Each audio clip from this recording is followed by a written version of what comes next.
Mesdames et messieurs, bonjour et merci de votre fidélité à RTI 1. C'est l'heure de vous informer. Le chef de l'État a accueilli hier, vendredi, en fin d'après-midi, le couple présidentiel français. Brigitte et Emmanuel Macron à l'aéroport Félix Houphouët-Boigny d'Abidjan. Emmanuel Macron est donc en visite en Côte d'Ivoire pour 72 heures, une visite officielle qui s'inscrit dans le cadre du renforcement des relations d'amitié entre la Côte d'Ivoire et la France. Elle sera également l'occasion pour le président Alassane Ouattara et Emmanuel Macron de passer en revue la coopération bilatérale entre les deux pays et d'évoquer les questions régionales et internationales. Reportage. Cette visite officielle en Côte d'Ivoire du président de la République française Emmanuel Macron en cette fin d'année 2019 traduit tout le soutien des autorités françaises aux autorités d'Abidjan. Au cours de cette année 2019, le président de la République Alassane Ouattara a été reçu jusqu'à 3 reprises à l'Élysée par son homologue français. Le président de la République Emmanuel Macron était déjà venu à Abidjan dans le cadre du 5e sommet Union africaine-Union européenne qui s'est tenu les 28 et 29 novembre 2017 dans la capitale économique ivoirienne. Mais sa visite officielle en Côte d'Ivoire en cette fin d'année 2019 est immanquablement un signe.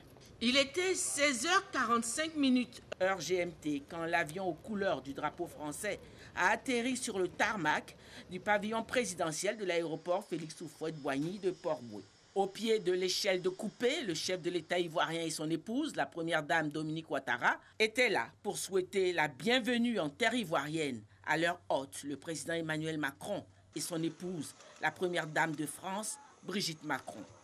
Accolade et chaudes poignées de main entre les deux couples présidentiels, le président français et son épouse ont été salués également par le vice-président de la République et par le Premier ministre, chef du gouvernement.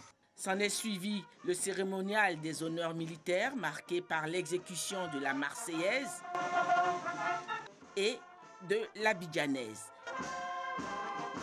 et le salut au drapeau de la Côte d'Ivoire qui accueille le chef de l'État français. Puis le passage en revue des troupes et la présentation des grands commandements militaires.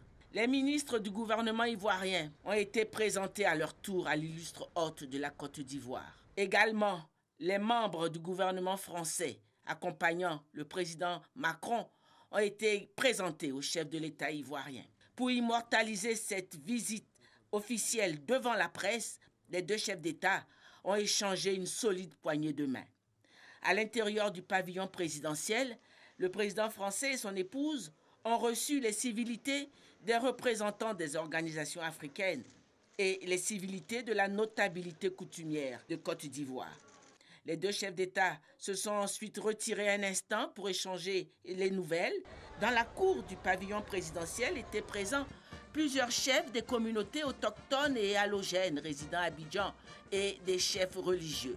Une forte présence également des populations de tout le district d'Abidjan, comme pour signifier que la France reste toujours le pays de cœur pour la majorité des populations de Côte d'Ivoire. Et cette visite officielle du chef de l'État français en Côte d'Ivoire suscite l'attention de plus d'un Ivoirien. À sa sortie dans la cour du pavillon présidentiel, le chef de l'État français a eu droit à un bain de foule, n'hésitant pas à serrer de nombreuses mains. Le président français a ensuite quitté l'aéroport pour se rendre à la base militaire du 43e BIMA à Port-Bouët, où il va passer cette soirée avec les forces françaises en Côte d'Ivoire avant son entretien demain après-midi avec son hôte ivoirien. C'était le reportage de Viviane Haïma. Il y a 2 ans, il se tenait à Abidjan la cérémonie de lancement du métro devant relier la ville d'Anyama à la commune de Port-Bouët. Et c'est officiel, les travaux lourds du métro d'Abidjan vont commencer dès l'année prochaine. Il s'agit du couronnement des négociations très serrées entre Abidjan et Paris. D'ailleurs, les présidents Ouattara et Macron superviseront ce samedi la signature des 2 dernières conventions. L'éclairage de Lanciné Bakayoko. La construction du métro d'Abidjan débutera en 2020 pour une mise en service en 2024. Décision issue du protocole d'accord entre l'État de Côte d'Ivoire et le groupement des entreprises conduit par Bouygues qui va réaliser le métro. Ce protocole signé le 8 octobre dernier entérine le projet technique définitif et son montant estimé à 913 milliards de francs CFA. Mais la phase décisive, c'est ce samedi. Cette phase décisive va constituer donc à la signature de 2 documents importants. Un technique avec le groupement. Et le deuxième document, c'est l'accord global, donc le financement que nous allons signer en présence des 2 chefs d'État. À partir de là, donc le reste du processus va s'accélérer. La future ligne 1 du métro d'Abidjan, longue de 37 km, reliera Anyama à Port-Bouy. Pour la prise en charge des personnes touchées par le projet, un point relais chargé des consultations individuelles est installé dans chaque commune afin de permettre à toutes les populations d'être informées en temps réel. Près de 52 milliards de francs CFA vont être mobilisés pour dédommager les déplacés. Sur le dédommagement, il y a des négociations au cas par cas. Il y a les locataires, il y a les propriétaires, il y a des entreprises. Donc ça ne peut pas être le même coût pour tout le monde. Ce n'est pas les mêmes investissements. Mais il y a des accords de financement signés, des accords de dédommagement signés donc par les uns et les autres. Tout le monde attend que l'État commence à mettre les ressources donc, pour que cela se fasse. Je pense que nous allons réussir donc un plan de relocalisation des populations. Sur tout le tronçon, déjà quelques réalisations sont en cours avec le balisage des sites du métro et la finalisation des études géotechniques. On observe aussi d'autres travaux physiques, dont la pose d'une quinzaine de dallos destinés à la protection des installations souterraines, électricité, réseau télécom et eau. C'est un projet pour lequel nos équipes sont mobilisées depuis plusieurs années maintenant. Ce projet s'exécute.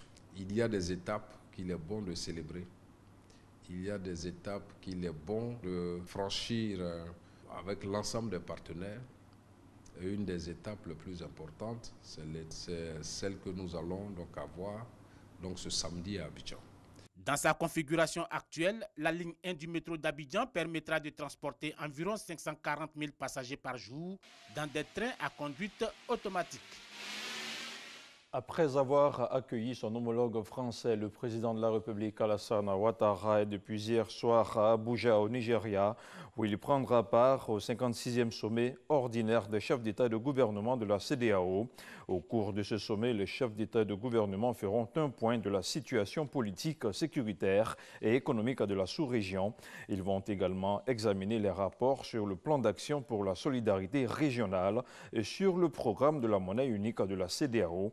En marge du sommet, Alassane Ouattara aura un entretien avec son homologue du Nigeria, Muhammadu Buhari, ainsi que plusieurs de ses homologues. Le président regagnera Abidjan ce samedi 21 décembre. La réalisation du projet de simplification et de transformation digitale du foncier urbain va devenir une réalité. Un contrat commercial a été signé à cet effet entre le ministère de la Construction, du Logement et de l'Urbanisme et un opérateur français. Il porte sur un montant de 18 milliards de francs CFA. Il devrait réduire les délais de traitement des actifs administratifs dans le foncier urbain, tout en réduisant les litiges et les contentieux. C'est un reportage signé Cheikh Koné. C'est fait. La signature de ce contrat commercial est l'aboutissement d'une année de négociations laborieuses pour déterminer tous les aspects de ce vaste programme, celui de la simplification et la transformation digitale du foncier urbain. La lourde charge revient à l'opérateur français IGNFI de conduire l'opération à partir de janvier 2020. Ce qu'on va réaliser est très large. On va développer, et ça c'est très important, un logiciel informatique qui permettra de gérer la procédure foncière et qui permettra de façon simple aux usagers d'interagir sur leur demande d'accéder. Parce que l'idée, c'est de mettre en place un outil simple, moderne, transparent, qui permettra d'aller vers une gestion dynamique du foncier urbain et bientôt du foncier rural. Dans précisément 24 mois, l'opération de digitalisation des actes administratifs sera effective. L'usager pourra ainsi se faire établir et délivrer son arrêté de concession définitive, ACD, au bout de 60 jours, là où il mettait plus de 2 ans. Le projet bénéficie d'un financement de 18 milliards 174 millions de francs CFA de la Banque publique d'investissement de France, assortie d'une garantie du Trésor français pour sa première phase de mise en œuvre prévue sur le Grand Abidjan et Assini. Le ministre Bruno Koné a exprimé toute sa satisfaction quant au démarrage effectif de ce projet, placé en priorité dans le plan d'action de son ministère. Ici, il s'agit de mettre le demandeur, l'utilisateur, l'usager du service public au centre. Lui faciliter la tâche, faire en sorte que les procédures soient plus simples, faire en sorte que les actes et les procédures soient plus sécurisés, faire en sorte que la confiance qui a été un peu perdue, en particulier par le secteur financier, par rapport aux actes que nous produisons, que cette confiance soit retrouvée. Donc c'est vraiment un projet extrêmement important pour le secteur du foncier, mais c'est un projet qui va faire beaucoup de bien également à notre économie. Notons que le projet de simplification et de transformation digitale du foncier urbain sera reversé au titre des contrats bilatéraux prévus dans le cadre de la visite officielle du président français en Côte d'Ivoire. Ils étaient réunis à la Bourse du Travail de Treichville. Les agents et fonctionnaires de Côte d'Ivoire, membres de la MUJEFSI, ont planché sur la grande journée de concertation des mutualistes. Il s'agissait pour eux d'entrevoir des ajustements nécessaires afin de permettre l'arrimage effectif entre la couverture maladie universelle et la MUJEFSI, leur mutuelle. Le compte-rendu de la rencontre avec Serge Coléa. Octobre 2019. Démarrage effectif des prestations de la CEMU, la couverture maladie universelle, arrimée à celle du régime complémentaire obligatoire de la MUJEFSI. 3 mois après, cette nouvelle disposition connaît encore quelques difficultés. Tantôt, quand on va au niveau de CEMU, on nous dit que ce médicament ne passe pas à la CEMU. Et quand on va à la MUJEFSI, on dit que le médicament ne passe pas à la MUJEFSI. On n'arrive pas à comprendre. Pour trouver des solutions à tous ces problèmes, une journée de concertation a été organisée. C'est un face-à-face entre le conseil d'administration de la MUJEFSI et les mutualistes pour garantir une prise en charge efficace. Les difficultés étaient des difficultés liées à l'accès aux prestations avec la carte de la MUJEFSI pour ceux qui ne sont pas encore enroulés à la CMU. Les difficultés étaient liées également à la disponibilité des médicaments, à la nature des prescriptions. Et je crois que dans toute intelligence avec les autorités de la Caisse nationale d'assurance maladie, nous avons adressé toutes ces difficultés et des réponses concrètes ont été apportées.